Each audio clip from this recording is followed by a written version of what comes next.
August 21st, 1831, Southampton County, Virginia. 10:00 p.m. A black preacher named Nat Turner stood at the edge of a tobacco field under a moonless sky. His hands trembled as he gripped a hatchet. Sweat poured down his face despite the cool night air. Behind him stood 6 men, former slaves like him, brothers in bondage, warriors in waiting. They had gathered here at Cabin Pond hours earlier, eating roasted pork, drinking apple brandy, planning something that would shake the foundations of American slavery forever. Nat Turner had been seeing visions since he was a child. Visions of blood on corn leaves, visions of black and white men fighting in the fields, visions of a great purpose ordained by God himself. And then it happened. February 12th, 1831. A solar eclipse turned day into night. The sun disappeared behind the moon. Darkness covered Southampton County in the middle of the afternoon. While other slaves panicked and prayed, Nat Turner fell to his knees, his eyes closed, his heart pounding like thunder. And he heard the voice, clear as a bell, strong as lightning, unmistakable as truth itself. The Spirit spoke, "Rise and prepare yourself. Fight against the serpent. Slay my enemies with their own weapons." 6 months later, here he stood. The moment had arrived. God had given the command. Now came the reckoning. What happened in the next 48 hours would claim 60 white lives, but what they did in response would murder over 200 innocent black people. Men, women, children, slaughtered without trial, without mercy, without justice. And for 194 years, they tried to bury this story. They called Nat Turner a madman, a murderer, a monster. But they never told you he was a preacher who heard God's voice. They never told you he could read and write when it was illegal for black people to learn. They never told you he was described by everyone who knew him as intelligent, gentle, and deeply spiritual. They never told you that after his rebellion, Virginia passed laws banning black people from preaching, reading, gathering, or worshiping without white supervision. They never told you that these laws stayed on the books until 1865. 34 years of legal terror designed to keep black people in mental and spiritual chains. They never told you that Nat Turner's rebellion directly inspired the abolitionist movement and planted the seeds that grew into the Civil War. They erased him from textbooks, deleted him from history, turned him into a villain instead of what he truly was, a warrior, a prophet, a man who heard God and obeyed no matter the cost. This is your stolen history. This is the truth they buried because they feared what would happen if you knew it. And today, that silence ends. By the end of this video, you will discover truths that will change everything you thought you knew about American history. You will learn how a black preacher named Nat Turner led the largest and most successful slave revolt in United States history. You will see the exact evidence of how over 200 innocent black people were massacred in revenge, and how the state of Virginia refused to even acknowledge it. You will read the actual laws they passed to ban black literacy, black preaching, and black freedom of assembly. Laws that existed in your grandparents' lifetime. But more than that, you will understand why this story matters right now in 2025. Why the wealth gap exists. Why black neighborhoods were systematically destroyed. Why your family rents instead of owns. Why mass incarceration targets black men at rates that mirror slavery itself. This is not ancient history gathering dust in old books. This is your life, your family, your stolen inheritance. Your ancestors lived through this terror. Your grandparents survived the aftermath. And you are living with the consequences right now today in December 2025. After this video, you will never see Christian faith the same way. You will understand why white supremacy fears black spiritual awakening. You will recognize the pattern that repeats throughout American history. Every single time Black people rise, they change the rules, and you will know deep in your bones that your poverty is not your fault. Your struggle is not your failure. Your pain is not your weakness. It was stolen. Every dollar, every acre, every opportunity, every dream. Stolen by a system that has spent 400 years taking everything you build and calling it progress. But here is what they could never steal: your spirit, your truth, your divine purpose. God preserved your ancestors through the Middle Passage for a reason. God brought them through 246 years of slavery for a reason. God kept them alive through Jim Crow, through lynching, through redlining, through mass incarceration for a reason. And that reason is this: so that you could be here right now, learning the truth they tried to bury. So that you could reclaim what was stolen. So that you could finish what Nat Turner started. Not with violence, not with revenge, but with truth, with justice, with the unstoppable power of a people who finally know who they really are. Let me show you. October 2nd, 1800, Southampton County, Virginia. A baby boy was born into slavery on Benjamin Turner's plantation. His mother, Nancy, was an enslaved woman. His father's identity remains unclear to this day, though some historians believe he may have been a white man. What we know for certain is this: from the moment he entered this world, Nathaniel Turner was different. Extraordinary, even. The enslaved community noticed it first.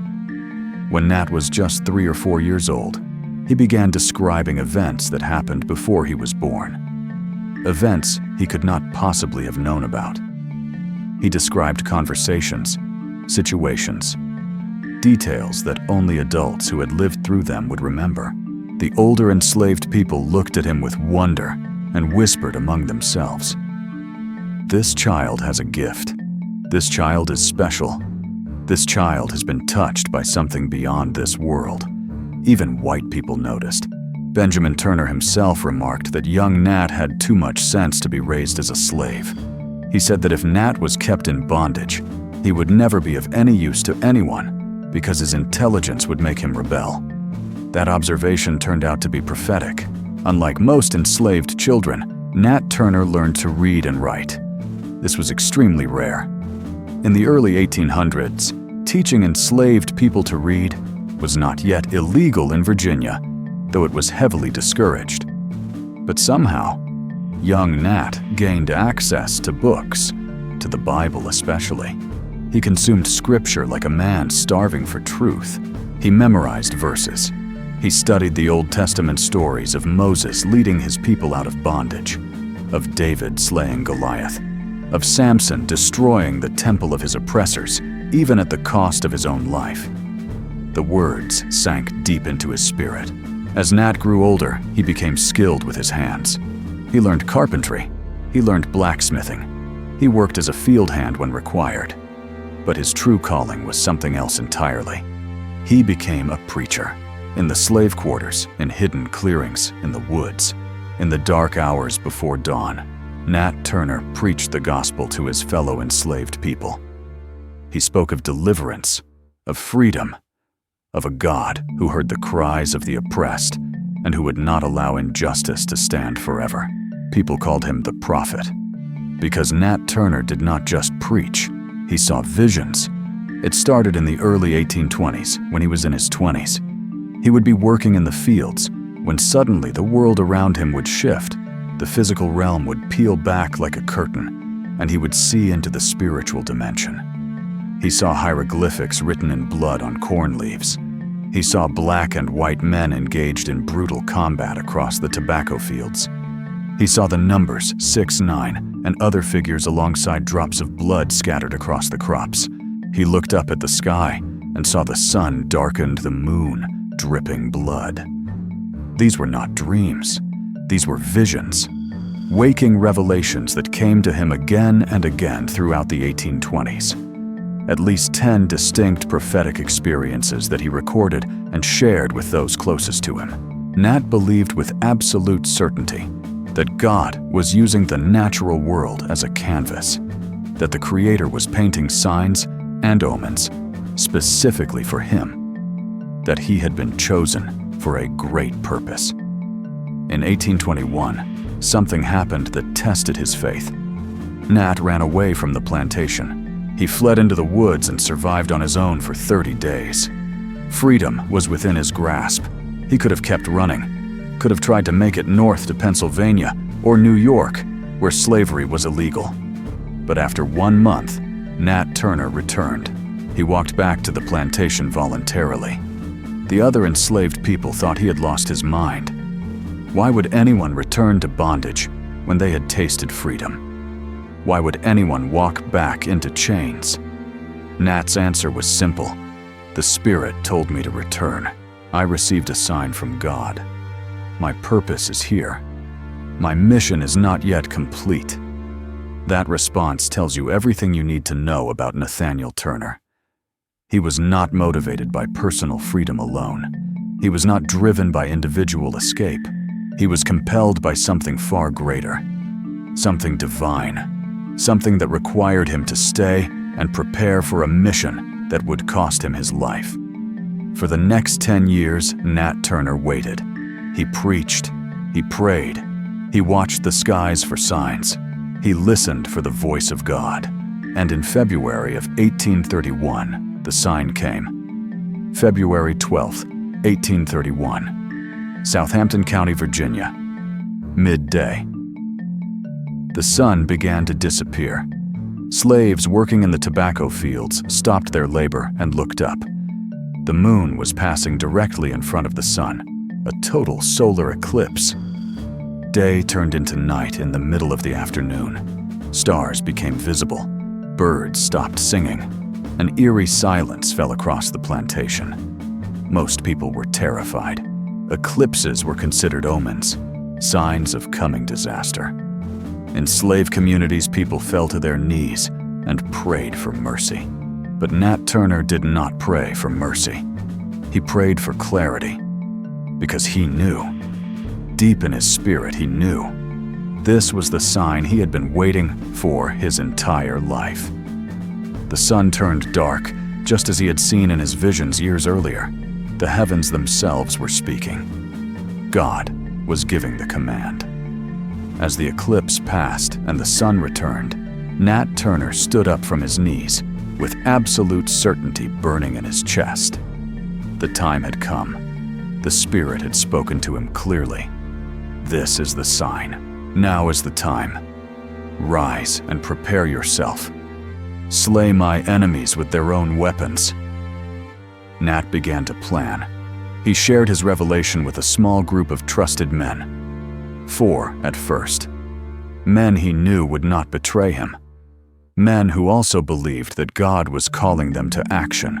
Their names were Hark Travis, Henry Porter, Nelson Williams, and Sam Francis.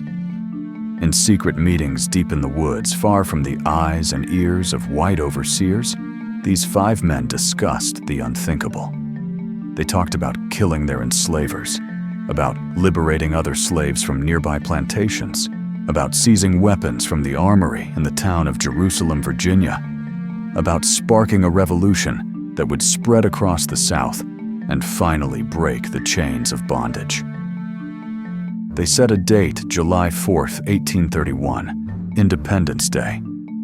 The bitter irony was intentional, but when July 4th arrived, Nat Turner fell ill.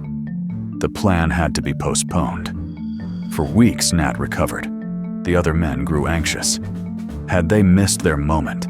Had God withdrawn his blessing? Then came the second sign, August 13th, 1831. The sun appeared in the sky with a strange greenish-blue tint. Atmospheric conditions created an optical phenomenon that turned the daylight an unnatural color. People throughout Virginia reported it. Newspapers documented it. Nat Turner saw it and knew immediately. God was speaking again. He gathered his core group. The date was set August 21st, 1831. 1 week away. On that afternoon, they would meet at Cabin Pond, a secluded spot on the Travis plantation. They would finalize their plans. They would share a final meal together, and then under cover of darkness, they would strike.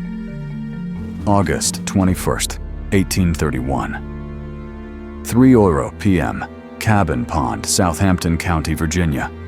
Nat Turner arrived at the meeting site and found 6 men waiting for him. Not 4.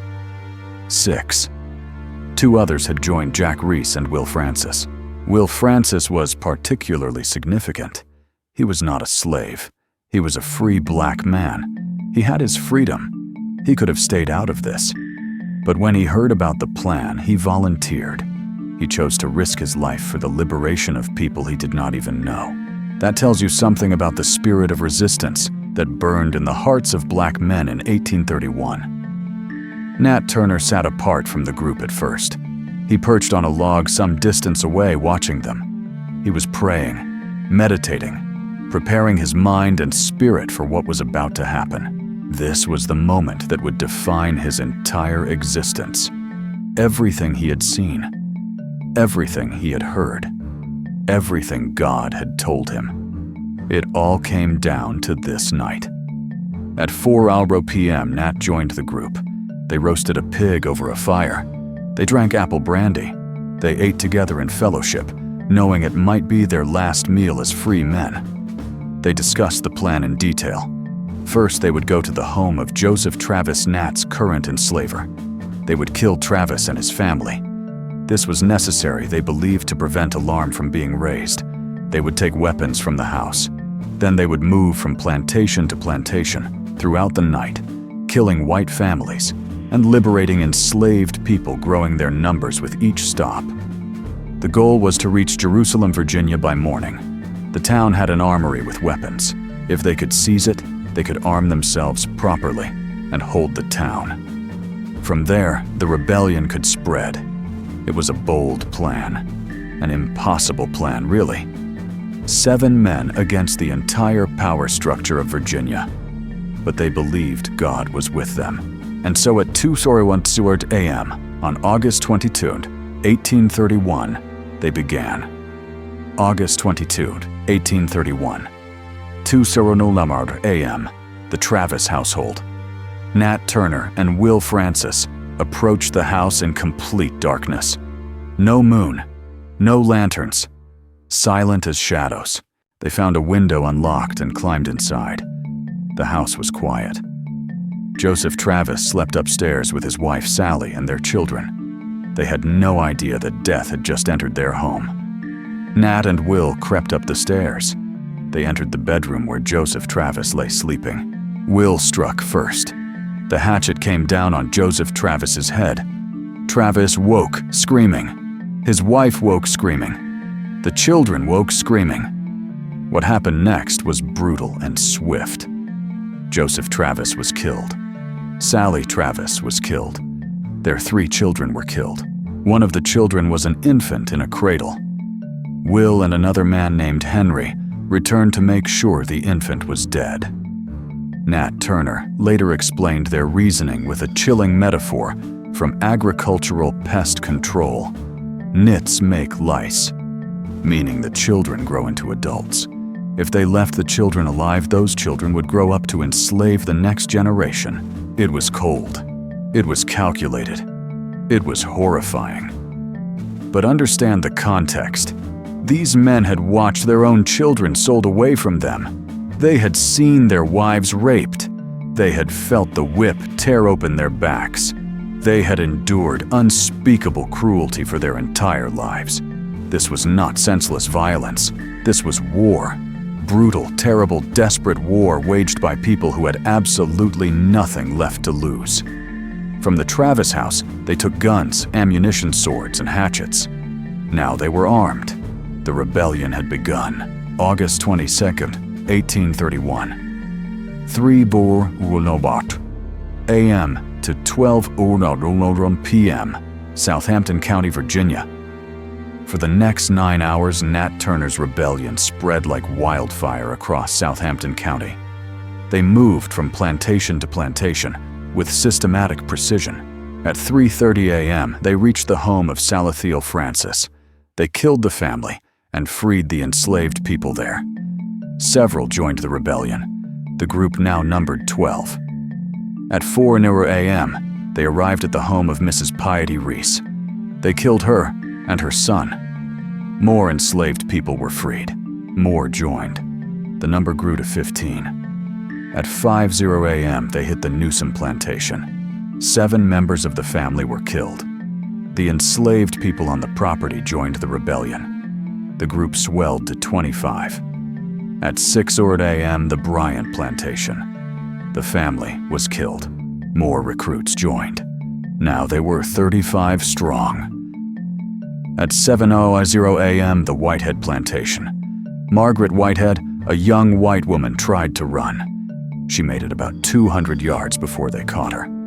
Will Francis killed her with a fence rail.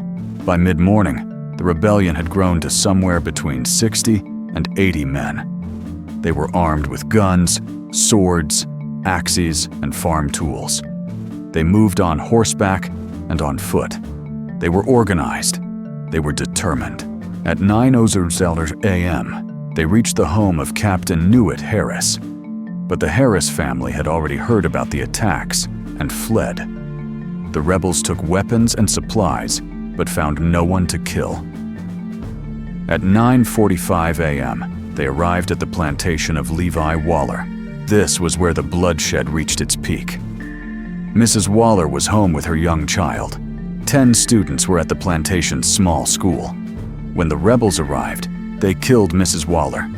They killed her child. They killed all 10 students. Most of them were children under the age of 12. It was a massacre. By noon on August 20, 1831, the Nat Turner Rebellion had killed between 55 and 60 white people. Most of them were women and children, because the white men were often away working or in town. But here is what they don't teach you in school. At noon, the rebellion was still going strong. 60 to 80 armed black men were moving toward Jerusalem. They had momentum. They had weapons. They had the element of surprise. And then everything fell apart. White militias had been mobilized. Armed posses of white men from neighboring counties were converging on Southampton. By early afternoon, Nat Turner's group encountered organized resistance for the first time. Near the town of Jerusalem, the rebels clashed with white militia forces. The fight was brief and decisive. The rebels were outgunned and outnumbered. They scattered into the woods. Some were shot on sight. Others were captured immediately. Many fled in different directions trying to escape. Nat Turner himself managed to disappear into the Great Dismal Swamp, a vast wilderness area that straddled the Virginia-North Carolina border. And that is when the real terror began. August 27, 1831. Evening, Southampton County, Virginia. Within hours of the rebellion being suppressed, white rage exploded across Southampton County like a bomb. 3,000 armed white men descended on the area. They came from Virginia. They came from North Carolina. Militia members, federal troops, vigilantes, mobs. Men with guns and ropes and an insatiable thirst for black blood. And they did not care about guilt or innocence. They did not care about trials or evidence. They only cared about revenge. Over the next 3 days, white mobs murdered more than 200 black people. Let me repeat that number so it sinks in. 200 men, women, children, elderly people, pregnant women, babies. Most of them had absolutely nothing to do with the rebellion. They were not involved. They did not participate.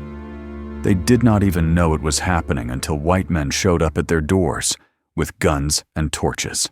It did not matter. If you were black in Southampton County in late August 1831, you were a target. The white mobs decapitated black people and mounted their heads on poles at crossroads and intersections. They wanted the heads to be visible. They wanted black people traveling through the area to see them. They wanted to send a message. This is what happens when you resist. One account from the time described how white men would ride up to slave quarters, drag out the first black man they saw, and hang him from the nearest tree without asking a single question. No trial, no charges, no evidence, just a rope and a tree and white rage. Pregnant black women were murdered. Their unborn children died with them. Elderly black men and women who could barely walk were shot in their homes. Children who were too young to even understand what was happening were beaten to death. This was not justice. This was genocide. And the state of Virginia did nothing to stop it. In fact, white officials later admitted that many innocent black people had been killed. A North Carolina man who witnessed the aftermath wrote that the slaughter of black people was so extreme that it had become disturbing even to white people with no sympathy for the rebellion. But no one was ever punished for those murders. No white person was ever arrested, tried, or convicted for killing innocent black people in the days following Nat Turner's rebellion. Not one. Meanwhile, 30 enslaved people who were suspected of being involved in the rebellion were arrested and put on trial. 19 were convicted and hanged. 11 were found guilty but not executed. Instead, they were sold and transported out of Virginia, many to the deep south, some even exiled to Liberia in Africa. And what about Nat Turner himself? He stayed hidden. August 22nd to October 30th, 1831, Great Dismal Swamp and surrounding areas, Southampton County, Virginia. For 69 days, Nat Turner evaded capture. He hid in caves. He slept under fallen trees. He dug a hole in the ground and covered it with fence rails and leaves, creating a tiny underground shelter where he stayed for weeks. He survived on raw vegetables stolen from fields at night. He drank from streams. All across Virginia and beyond, people talked about him. Newspapers published wild speculation about where he might be. Some reports claimed he had escaped to the north. Others said he had fled to the mountains. Some even suggested he had died in the swamp. But Nat Turner was still in Southampton County, still close to the place where the rebellion had started, still hiding in the woods like a ghost. Finally, on October 30th, 1831, a white farmer named Benjamin Phipps discovered Nat's hiding spot. Phipps was out hunting when he stumbled upon the concealed shelter. He found Nat Turner inside, armed with a small sword. But Nat did not resist. He allowed himself to be taken into custody without a fight. He knew his mission was over. He knew what was coming. The trial happened quickly.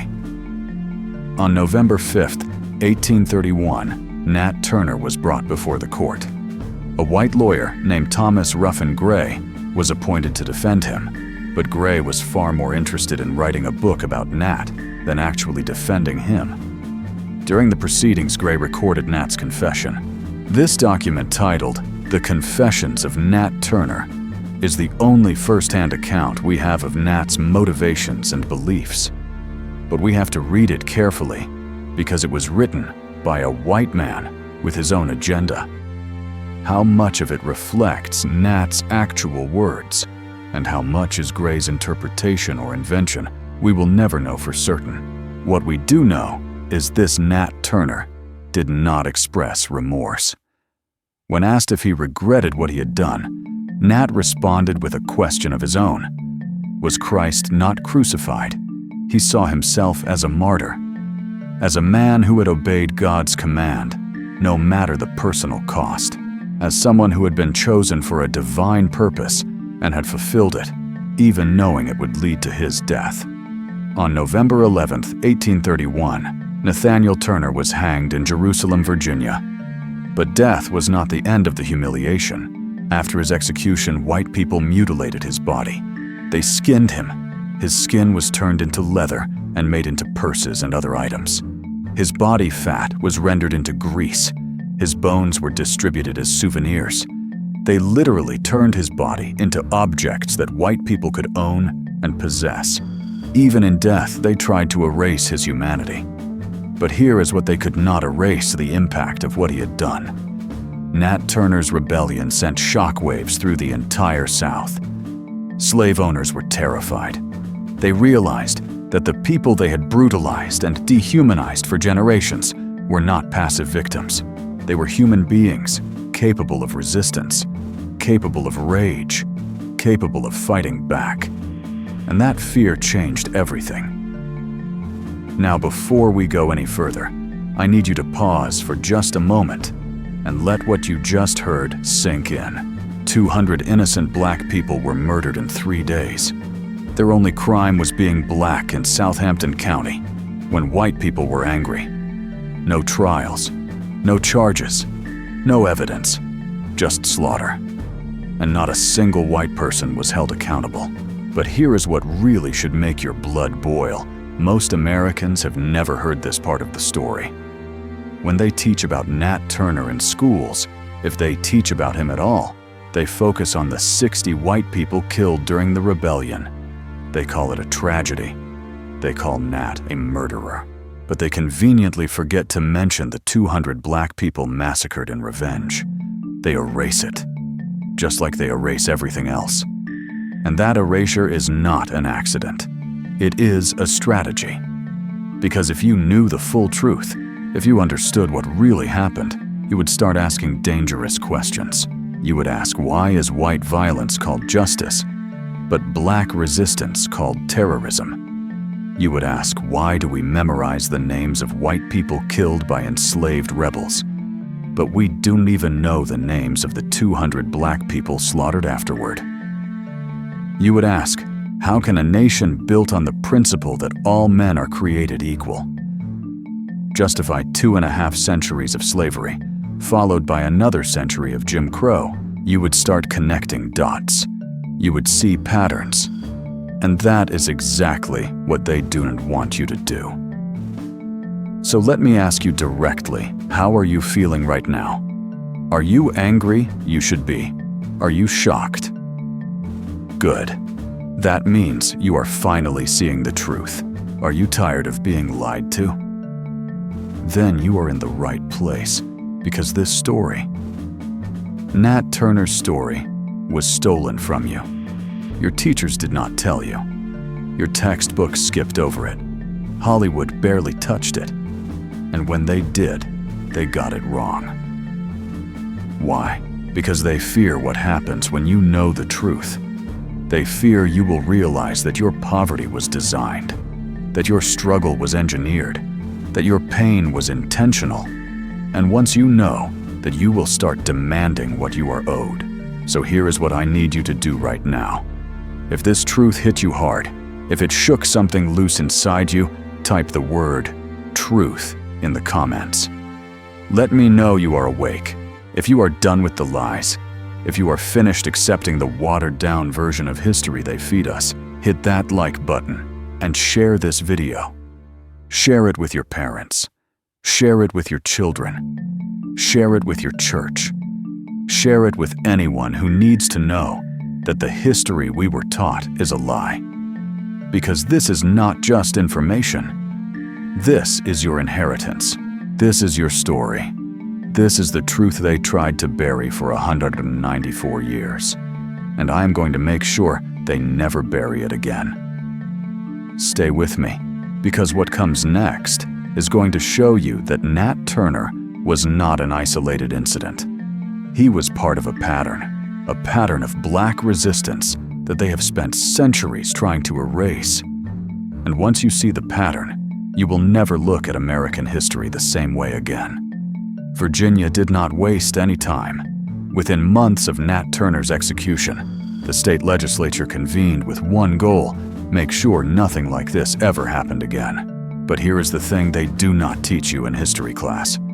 Virginia had already started passing oppressive laws before Nat Turner's rebellion even happened. That is right. Before August 1831, they were already terrified of black resistance. On April 7, 1831, 4 months before Nat Turner struck, the Virginia General Assembly passed an act that made it illegal to teach any black person to read or write, free or enslaved. It did not matter. If you were black, education was now a crime. Why did they do this in April when the rebellion did not happen until August? Because they were responding to something else. A pamphlet, a piece of writing so powerful, so dangerous, that it sent shockwaves through every slave state in America. In 1829, a free black man named David Walker published a document called Walker's Appeal. In it, he called for enslaved people to rise up and fight for their freedom. He used biblical language. He invoked God's justice. He told black people that they had a divine right to resist their oppressors. White legislators in Virginia read that pamphlet and panicked. They knew that literacy was power. They knew that if enslaved people could read documents like Walker's Appeal, they might get ideas. Dangerous ideas. Revolutionary ideas. So they banned black literacy altogether. But after Nat Turner's rebellion, they went much further. In the 1831-1832 legislative session, Virginia passed a series of laws specifically designed to prevent any future black uprising. These laws were not just about rebellion. They were about controlling every single aspect of black life. Here is what they did. First, they made it illegal for any black person to preach or conduct religious meetings. Period. Whether you were enslaved or free, if you were black and you tried to hold a church service, you could be arrested and whipped. Nat Turner had been a preacher. Virginia made sure there would never be another black preacher with that kind of influence. Second, they made it illegal for black people to gather in groups for any reason, unless a white person was present to supervise. No meetings, no assemblies, no gatherings. Even if you just wanted to have dinner with friends, a white person had to be there watching you. Third, they restricted white preachers from preaching to black congregations unless they had special permission from local authorities. They did not trust white ministers either, because some white Christians actually opposed slavery on religious grounds. Virginia wanted to control the message that black people heard in church. Fourth, they expanded the power of slave patrols. These were armed groups of white men who roamed the countryside looking for any black person who was not exactly where they were supposed to be. If you were a slave and you did not have a written pass from your owner, the patrol could whip you, arrest you, or worse. Fifth, they introduced what was called the police bill. This law targeted free black people specifically. It said that free black people accused of crimes would no longer receive jury trials. Think about that. If you were a free black person and someone accused you of a crime, any crime, you could be convicted by a judge alone. No jury of your peers. No due process. And if you were convicted, here is what happened. You could be sold into slavery and then deported out of Virginia. Let me say that again. Free black people who were convicted of crimes could be enslaved as punishment and then shipped out of state. The state of Virginia also passed the African Relocation Bill. This law provided funding to encourage free black people to leave Virginia entirely and go to Africa, specifically to Liberia, a colony that had been established by white Americans who wanted to send free black people back to Africa. The message was clear. We do not want free black people here. You are too dangerous. You give enslaved people ideas. Now here is the part that should make you absolutely furious. These laws stayed on the books until 1865. That is 34 years. An entire generation of black people grew up under these laws. Your great-great-great-grandparents lived under these laws. They could not read. They could not write. They could not preach. They could not gather. They could not worship freely. They could not move freely. They had no legal rights. And all of this happened because one man, Nat Turner, heard God and obeyed. One rebellion, one moment of resistance, and the entire system tightened its grip to make sure it never happened again.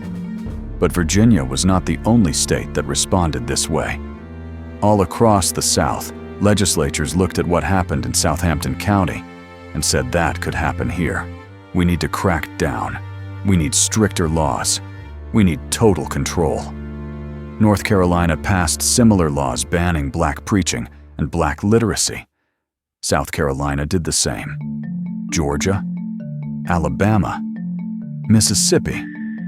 Every slave state in the South looked at Nat Turner's rebellion and decided that black people needed to be controlled even more tightly.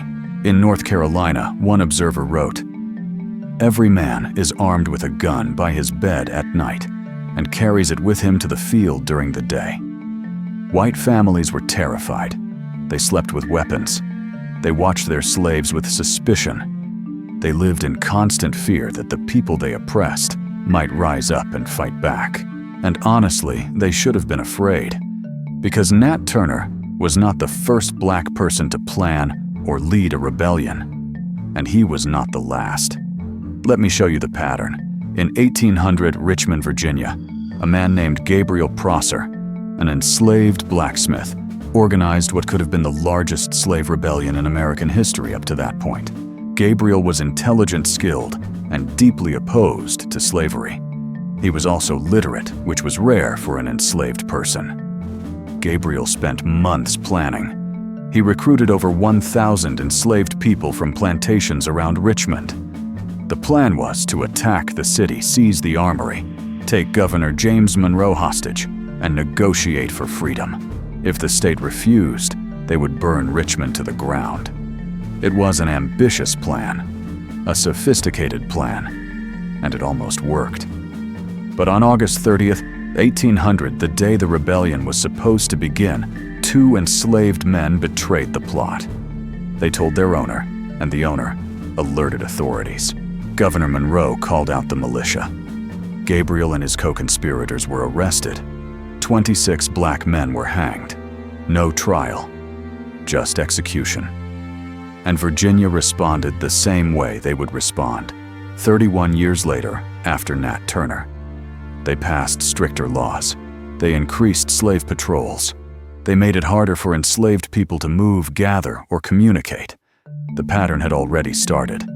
In 1822, Charleston, South Carolina, a man named Denmark Vesey, a free black carpenter, planned another massive uprising. Denmark was extraordinary. He had won his freedom by winning a lottery and purchasing himself. He was educated. He spoke multiple languages. He was a respected member of Charleston's free black community. But Denmark Vesey was not content to be free. While his brothers and sisters remained in chains, he spent years organizing.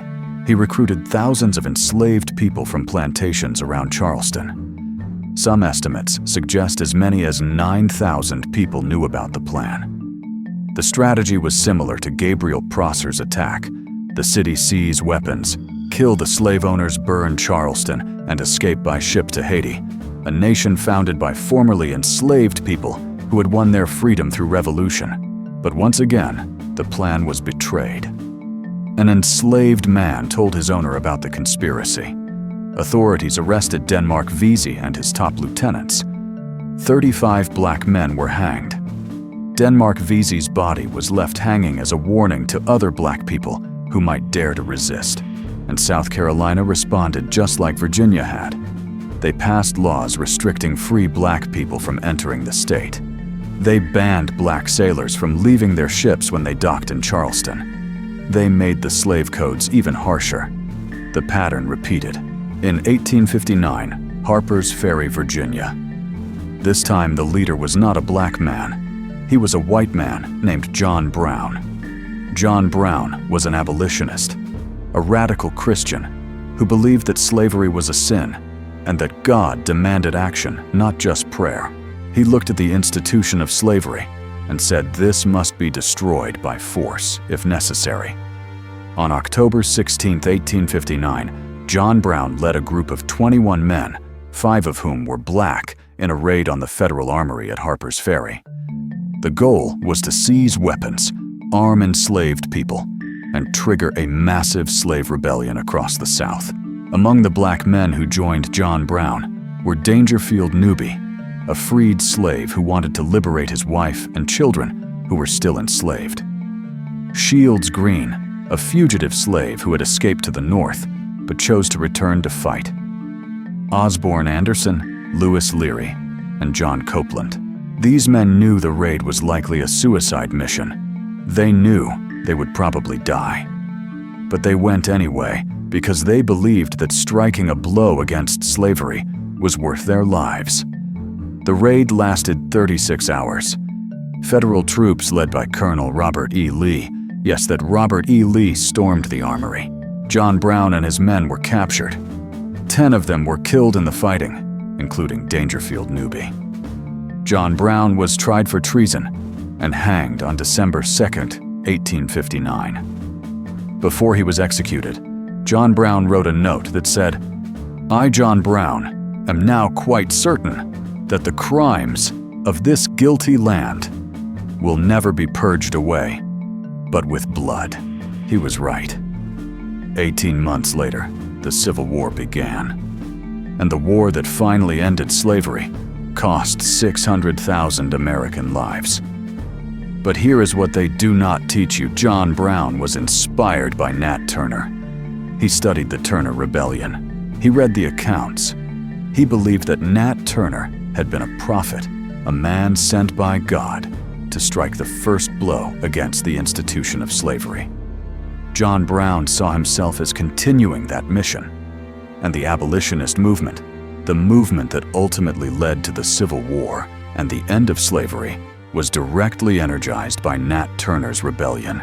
Frederick Douglass, the most famous formerly enslaved person and abolitionist in America, said that Nat Turner's revolt did more to bring about the end of slavery than anything else in the 1830s and 1840s. It woke white people up. It made them realize that slavery could not continue forever, that the people they were oppressing would eventually fight back. So when people today call Nat Turner a murderer, when they say he was evil, when they try to erase him from history, they are ignoring the truth. Nat Turner's rebellion was a turning point. It proved that enslaved people were not passive victims. It inspired a generation of abolitionists. It contributed directly to the chain of events that led to emancipation. But even after emancipation, even after the Civil War, even after the 13th Amendment supposedly ended slavery, the pattern continued. Do you see it now? Every time black people resisted, the system crushed them and then tightened the rules. Every time black people organized, they were betrayed, arrested, and executed. Every time black people fought for freedom, white society responded with overwhelming violence and new laws designed to keep them in chains. This was not random. This was not a series of isolated incidents. This was systematic oppression. This was policy. This was genocide carried out over generations. And the same pattern is still happening today. Let me show you how they erased this history. Physical destruction. That is the first method. They did not just kill Nat Turner. They destroyed his body. They turned him into objects. They made sure there was nothing left to bury, nothing left to memorialize, nothing left to honor. For over 180 years, there was no historical marker at Cabin Pond where Nat Turner and his men met to plan the rebellion. Nothing. No sign, no plaque, no acknowledgement that one of the most significant events in American history happened there. It was not until 2016 that Virginia finally established the Nat Turner Trail, a historical route marking the sites associated with the rebellion. 2016. That is 185 years after the event. Compare that to how quickly they built monuments to Confederate generals. Monuments that went up in the early 1900s and stayed up until the 2020s. But a marker for Nat Turner. Nearly 2 centuries of silence. They erased the physical sites because they wanted to erase the memory. Narrative suppression. That is the second method. The only detailed account we have of Nat Turner's rebellion comes from the Confessions of Nat Turner, written by Thomas Ruffin Gray, the white lawyer who interviewed him before his execution. But how much of that document reflects Nat's actual words? How much did Gray change, edit, or invent to make the story fit his own narrative? We will never know. because Gray had a financial motive. He wanted to sell the pamphlet. He wanted to make money off the story.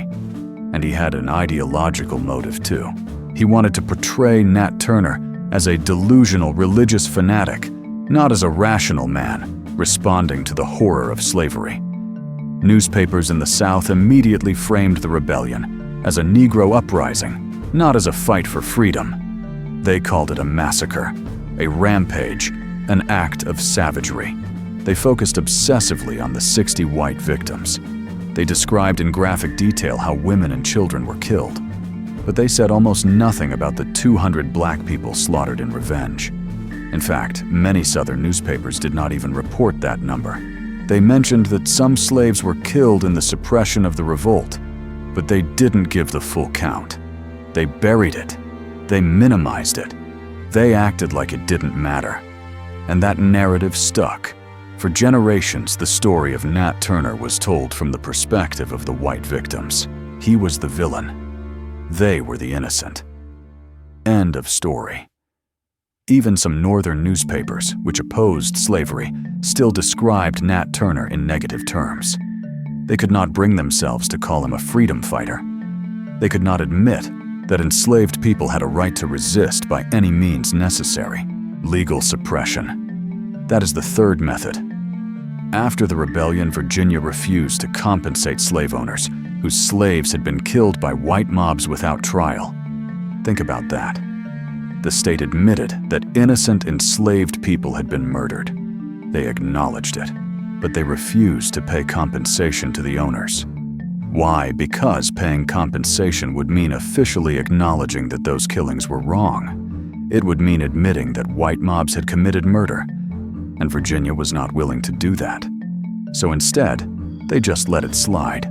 No investigations, no prosecutions, no accountability. The legal system protected the murderers and erased the victims. Educational erasure. That is the fourth method. For over a century, Nat Turner's rebellion was either completely left out of textbooks or mentioned only briefly as a failed slave revolt. In Southern schools especially, students learned nothing about it. And when they did learn about it, they were taught that Nat Turner was a criminal, a murderer, a dangerous fanatic. They were not taught about the brutality of slavery that drove him to rebellion. They were not taught about the prophetic visions he experienced. They were not taught about the systematic laws passed to crush black freedom after his death. And they were definitely not taught about the 200 black people massacred in revenge. Generation after generation of Americans, black and white, grew up not knowing the full truth. 5 generations. From 1831 to the 1960s, that is about 130 years. 5 generations of people who never learned this story. Your great-great-great-grandparents did not know. Your great-great-grandparents did not know. Your great-grandparents might not have known. And depending on where you went to school, your grandparents, and even your parents, might not have known either. The erasure was deliberate. It was systematic. It was effective. Even Hollywood got it wrong. In 1967, a white author named William Styron published a novel called The Confessions of Nat Turner. It became a bestseller. It won the Pulitzer Prize, and it was full of lies. Styron portrayed Nat Turner as sexually obsessed with white women. He invented a relationship between Nat and a white woman that never existed. He depicted Nat as confused, mentally unstable, and driven by lust rather than by a desire for freedom and justice. Black scholars were furious. They called it a racist distortion of history. They published essays and books responding to Styron's novel, pointing out all the ways it twisted the truth. But the damage was done. Millions of people read that novel and thought it was historically accurate.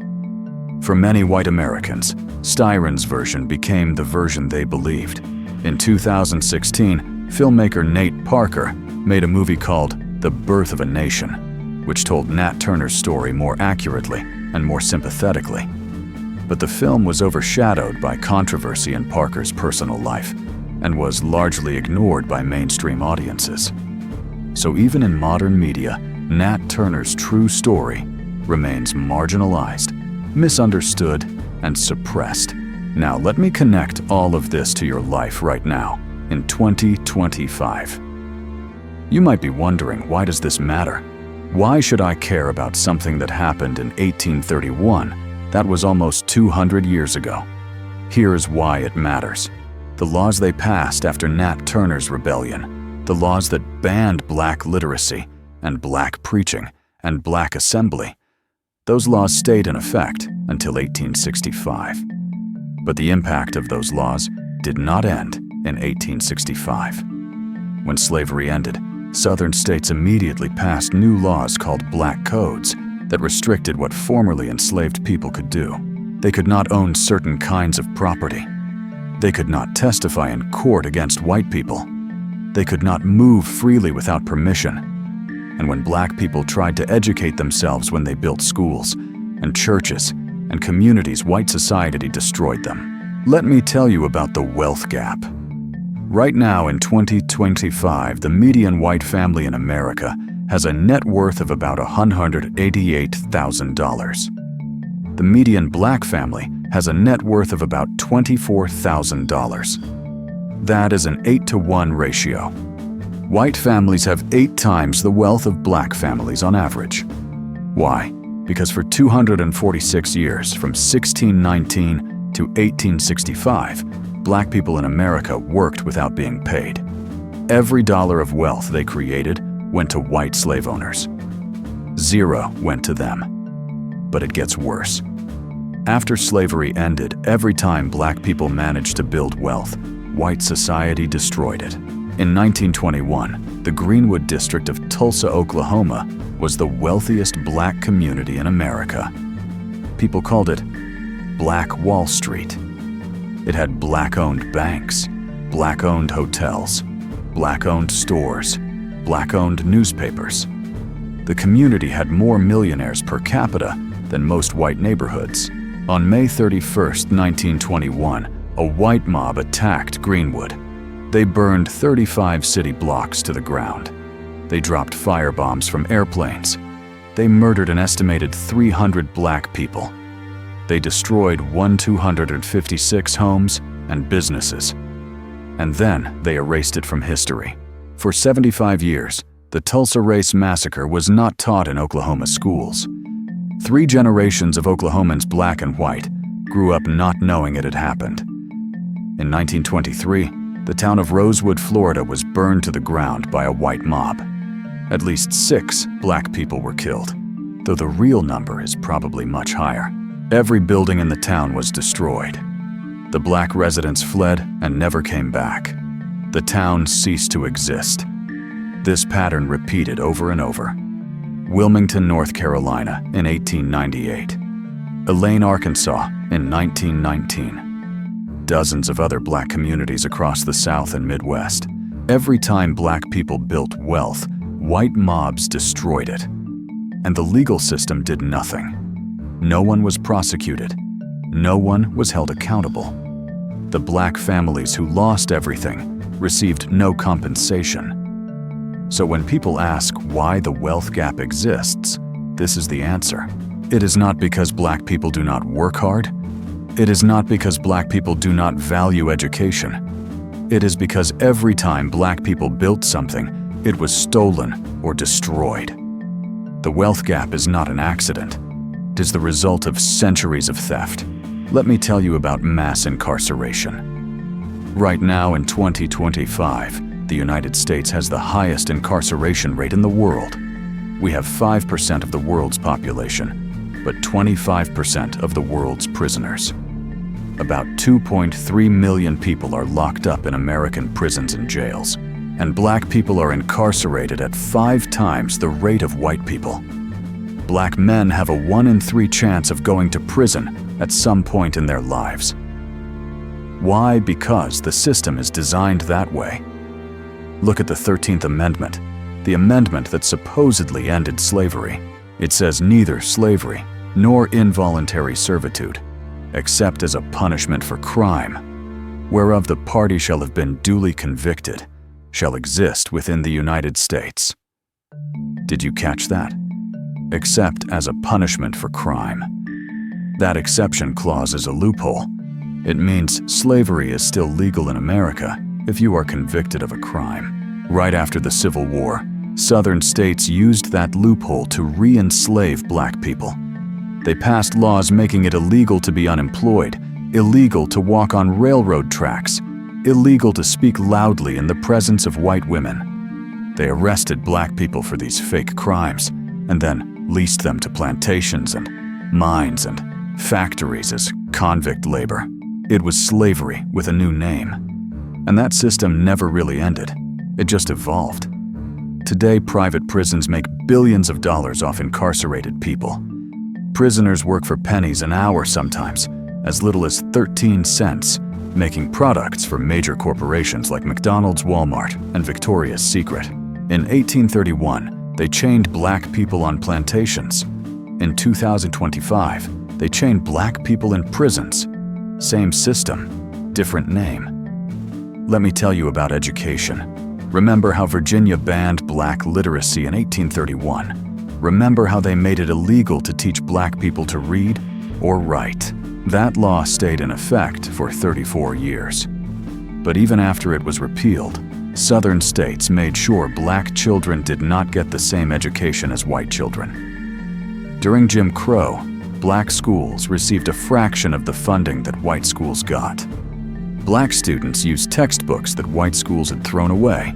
Black school buildings were falling apart, while white schools had new facilities. In 1954, the Supreme Court ruled in Brown versus Board of Education that segregated schools were unconstitutional. But what happened next? White families fled to the suburbs. They created private schools. They made sure their children did not have to go to school with black children. And today, in 2025, the achievement gap still exists. Only 18% of black 8th graders are proficient in reading, compared to 45% of white 8th graders. Only 14% of black 8th graders are proficient in math, compared to 44% of white 8th graders. Why? Because schools in black neighborhoods are still underfunded. Because black students are more likely to be suspended or expelled for the same behavior that white students get away with. Because the education system was designed to fail black children. They banned your literacy in 1831 because they feared educated black people. In 2025, they still underfund your schools for the same reason. The pattern has not changed. It has just been repackaged.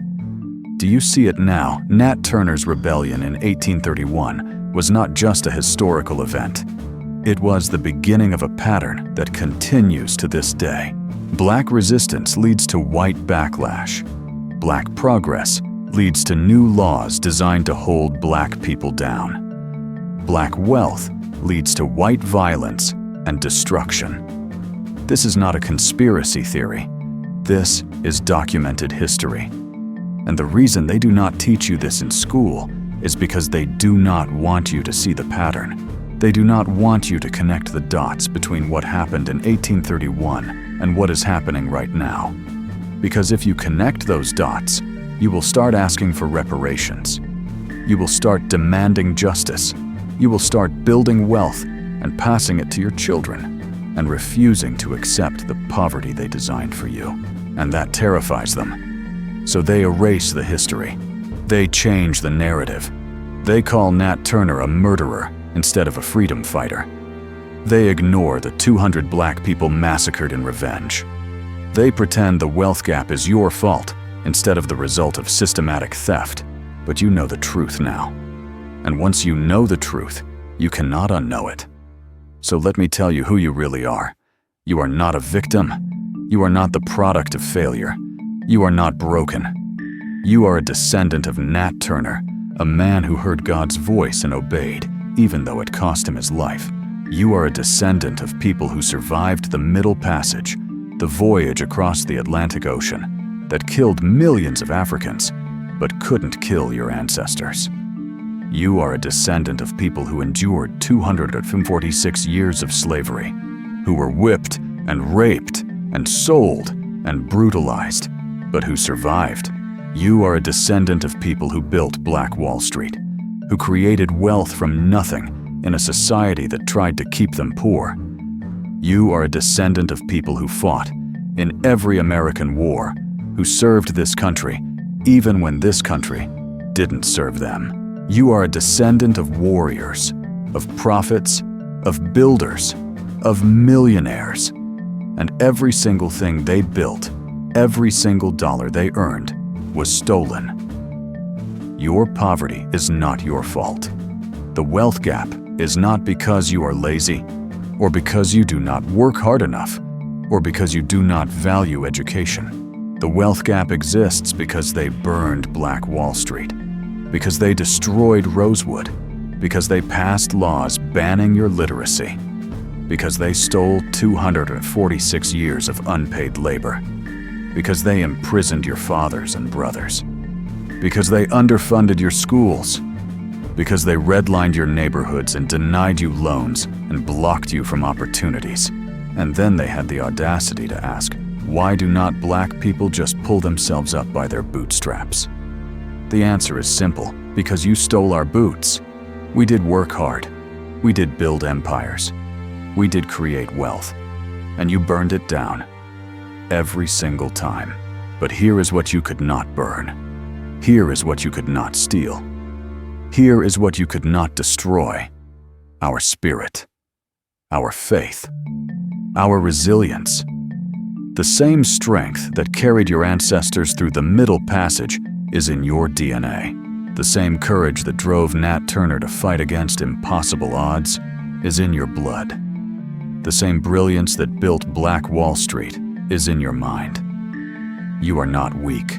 You are not broken. You are not less than. You are the heir to stolen empires.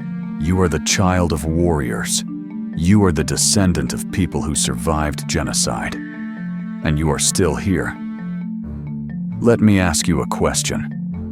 Why did God preserve your ancestors through the Middle Passage? Why did God bring them through slavery? Why did God keep them alive through Jim Crow, through lynching, through the Tulsa Massacre, through redlining, through mass incarceration? Why are you still here in 2025 watching this video right now? Because you have a mission. God did not bring you this far to leave you in ignorance. God did not preserve your bloodline so you could accept the lies they tell about your history. You are here because God is calling you, just like He called Nat Turner, to a purpose greater than yourself.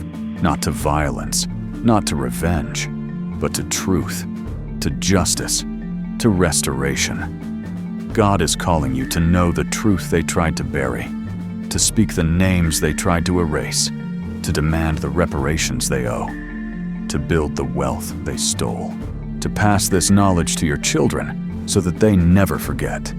Nat Turner could not win in 1831. He did not have the power. The system was too strong. But he planted a seed that grew into the abolitionist movement, a seed that contributed to the Civil War, a seed that led to emancipation. He did his part. And now, you have to do yours. In 2025, you have something Nat Turner did not have. You have the right to vote. You have the right to speak. You have the right to organize. You have the right to demand justice. You have the power. The question is, will you use it? Will you let Nat Turner's sacrifice be in vain? Will you accept the poverty they designed for you? Will you stay silent while they continue to erase your history? Or will you honor him by finishing what he started? Not with violence, with truth. Not with revenge, with justice. Not with hate, with holy fire. Here is what I need you to do right now. Subscribe to this channel. Hit that button right now. Because Nat Turner is just the beginning. There are hundreds of stories like this. Stories of black heroes they erased. Stories of black wealth they destroyed. Stories of black resistance they buried. and I am going to tell you every single one. Turn on notifications so you do not miss a single video, because they tried to silence Nat Turner in 1831. They will not silence us in 2025. Share this video. Share it with your parents so they know the truth. Share it with your children so they grow up knowing who they really are.